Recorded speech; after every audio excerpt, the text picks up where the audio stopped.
I now consider this as environmental terrorism. Sa satellite image na kuha noong February 22, makikitang nakalatag pa rin ang mga floating barrier sa bukana ng Baho de Masinloc para pigilan ang pagpasok ng mga mangingisda at maging mga barko ng Philippine Coast Guard at Bureau of Fisheries and Aquatic Resources.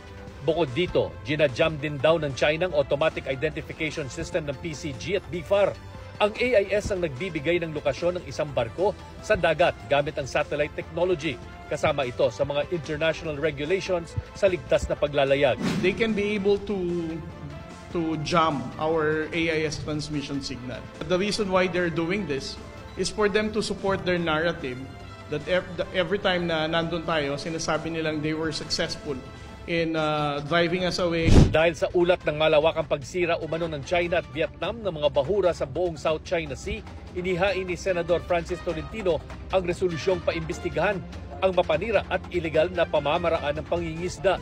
Nakakaalarma na itong 21,000 acres of coral reefs din na sinira, pero itong use of cyanide, mas mabigat po ito kasi destruction of our marine resources through the use of cyanide.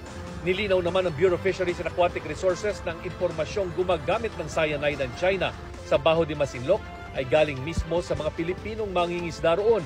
Sa mga susunod na linggo, magsasagawa ng masinsinang pag-aaral ang BFAR at mga marine scientists.